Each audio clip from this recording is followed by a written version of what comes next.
उसने कहा कि मुझे लगता है मेरी जॉब चली जाएगी और अगर मेरी जॉब चली जाएगी तो मैं आगे कुछ नहीं कर सकता।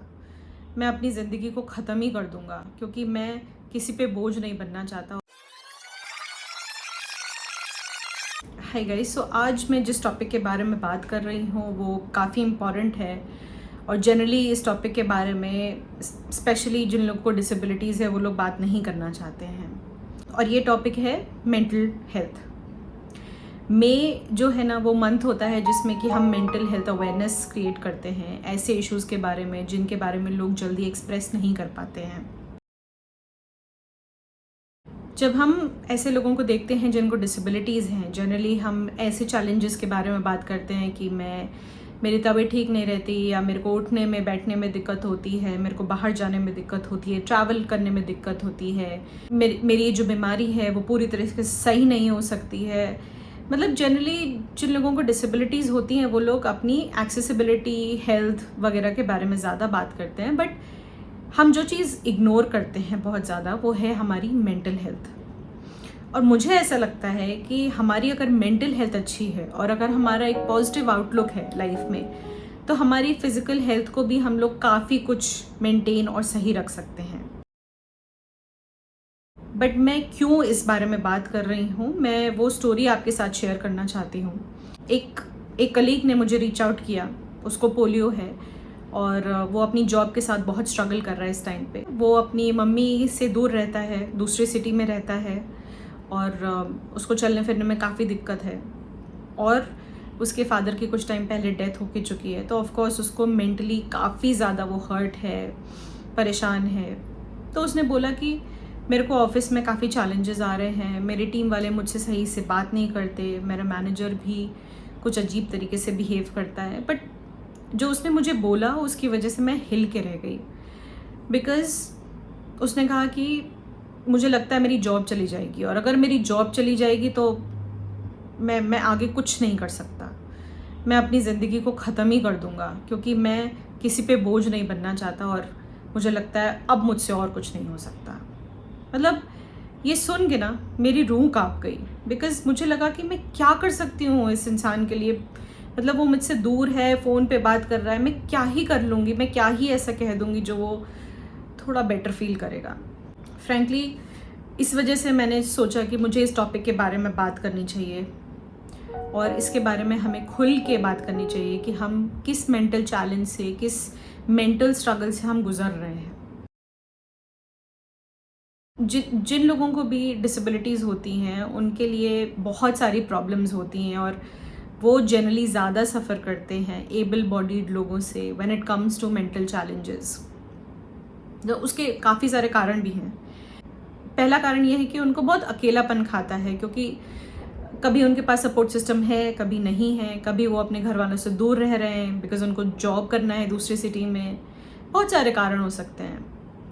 फिर दूसरी प्रॉब्लम ये आती है, उनके ऊपर काफ़ी सारा फाइनेंशियल स्ट्रेस होता है कि अपना खर्चा चलाना है, कभी कभी किसी को फैमिली का भी देखभाल करनी होती है, जैसे मेरे को देखभाल करनी है अपनी फैमिली की भी पूरी, किसी को अपने पेरेंट्स का भी खर्चा उठाना होता है अपने साथ साथ। फिर उसके बाद तीसरा कारण जो होता है वो जॉब इनसिक्योरिटी हो जाती है। अगर आपके पास जॉब है तो अगर आपके पास जॉब है तो आपको कॉन्स्टेंटली ये लगा रहता है कि मुझे अपने आप को प्रूव करना है, मुझे लोगों को ये करके दिखाना है कि मैं कर सकता हूँ, मैं अच्छा परफॉर्म कर सकता हूँ या कर सकती हूँ। फिर उसके बाद एक और सबसे बड़ी प्रॉब्लम जो हमारी सोसाइटी की है वो है डिस्क्रिमिनेशन। हमारी सोसाइटी में लोगों को ऐसा लगता है कि जिनको डिसेबिलिटी है वो हमसे कम है या हमसे वीक हैं या वो इनफ नहीं है। तो मतलब इंसान जो जिसको डिसेबिलिटी होती है वो भी, उसको भी एक टाइम पे ऐसा लगने लगता है कि हाँ, मैं इनफ नहीं हूँ, मैं अच्छी चीज़ें डिज़र्व नहीं करती हूँ लाइफ में। तो वो इंसान ना इस चीज़ को अंदर ही अंदर उसको खाने लगती है वो चीज़ की मुझे नहीं लगता कि मेरे साथ कुछ अच्छा हो सकता है, क्योंकि दुनिया उसको बोलती है कि ठीक है, तुम जहाँ हो, जैसे हो वैसे रहो टाइप्स। उसकी वजह से क्या होता है, इंसान खुद ही अकेले अंदर ही अंदर घुटता रहता है। पांचवा कारण ये भी होता है कि अगर आपको थेरेपी के लिए जाना है, अगर आपको किसी काउंसलर से बात करनी है, तो इतनी आसानी से आपको कोई रिसोर्स नहीं मिलता, और अगर मिल भी जाता तो बहुत महंगे होते हैं। लोगों को अवेयरनेस नहीं है कि कुछ लो कॉस्ट मेंटल हेल्पलाइंस भी हैं इंडिया में।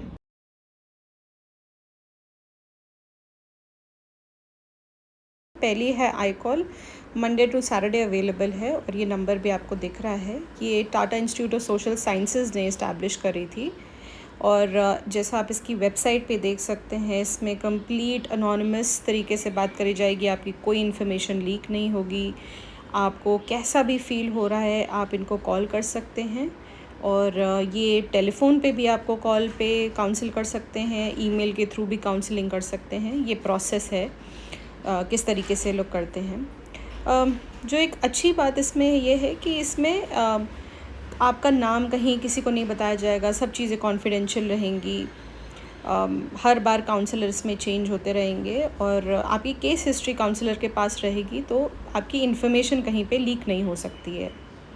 काफ़ी सारी लैंग्वेजेस भी हैं, सर्विसेज फ्री भी हैं। आप लैंग्वेज देख सकते हैं यहाँ पे, कौन कौन सी लैंग्वेजेस में आपसे काउंसलर बात कर सकते हैं। वंद्रेवेला फाउंडेशन की जो हेल्पलाइन है वो 24 घंटे खुली है, 365 दिन खुली है साल के, और यहाँ पे पेड कंसल्टेशंस भी होते हैं अगर आपको सेम काउंसलर से बात करनी है, और फ्री हेल्पलाइन भी है जो कि ऑल अक्रॉस इंडिया अवेलेबल है। अच्छी चीज़ ये है कि लोग व्हाट्सएप के थ्रू भी काउंसलिंग कर सकते हैं आपकी। आप इसकी वेबसाइट पे जाके डायरेक्टली एक बटन हिट कर सकते हैं, और फिर आप किसी भी रीज़न की वजह से अगर आपको कोई भी परेशानी है तो आप इनको व्हाट्सएप के थ्रू कनेक्ट कर सकते हैं। आप जैसे आप रीज़न्स देख रहे हैं यहाँ पे, बहुत सारे कारणों के लिए आप इनसे कांटेक्ट कर सकते हैं। बस ये ग्रीन बटन आपको हिट करना है।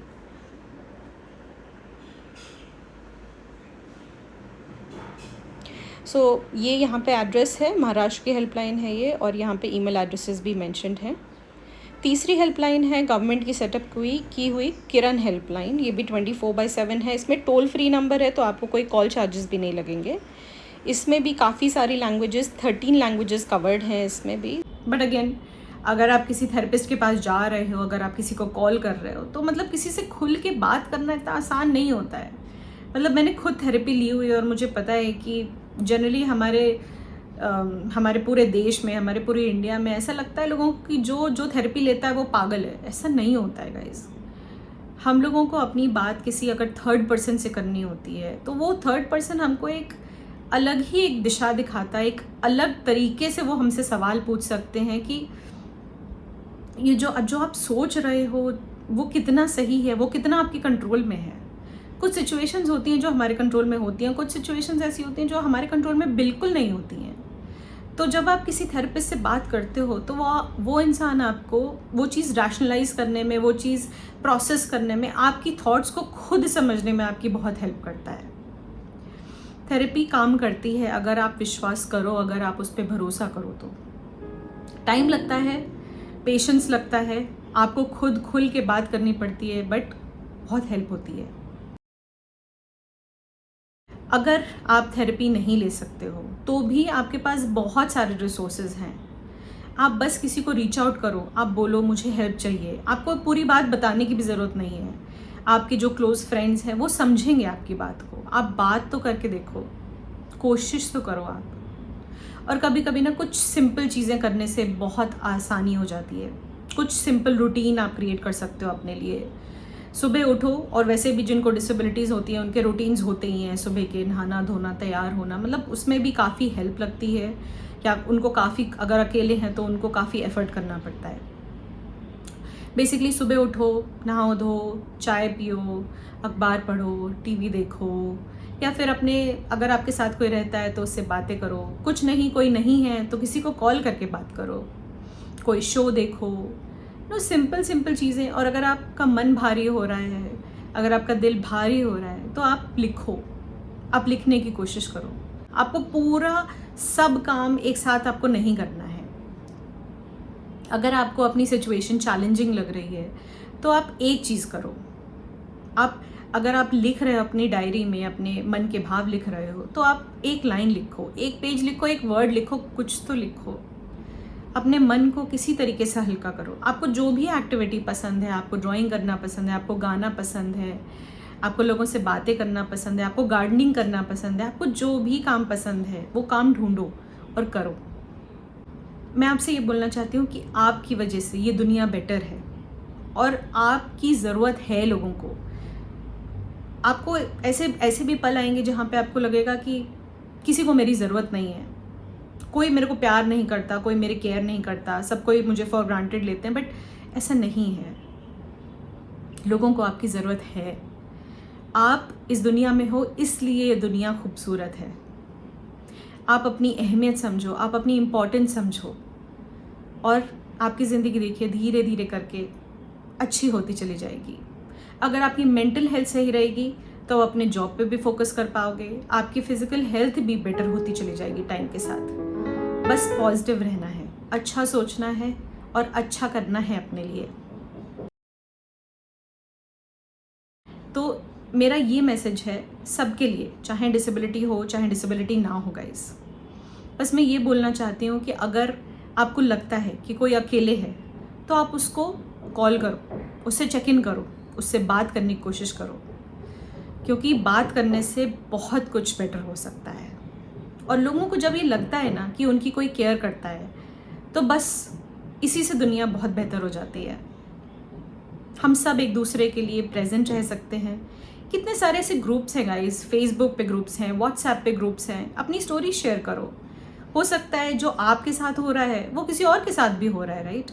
आप सोच भी नहीं सकते हो, कभी कभी अपनी बात कहने से आपका भी मन हल्का होता है और सामने वाले जो सुन रहा है हो सकता है उसको भी अच्छा लगे। आप कोशिश तो करके देखो, आई एम श्योर कुछ ना कुछ तो हो ही जाएगा। गाइज बस मैं इसी नोट पे छोड़ना चाहती हूँ कि हम सब की एक एक्सेप्टेंस जर्नी होती है, एक स्ट्रगल होती है, मेंटल स्ट्रगल होती है, और आई थिंक हम सब लोग उस जर्नी के थ्रू गुजरते हैं। और किसी को कम टाइम लगता है, किसी को ज़्यादा टाइम लगता है, बट आई एम श्योर कि एक पॉइंट पे सब कोई ऐसे पॉइंट पे पहुंच सकते हैं जहाँ पे हमें लगने लगे कि इस दुनिया को हमारी ज़रूरत है, इस दुनिया में हम हैं, इस वजह से ये दुनिया खूबसूरत है। सो कोशिश करते रहिए guys, and we will talk again very soon.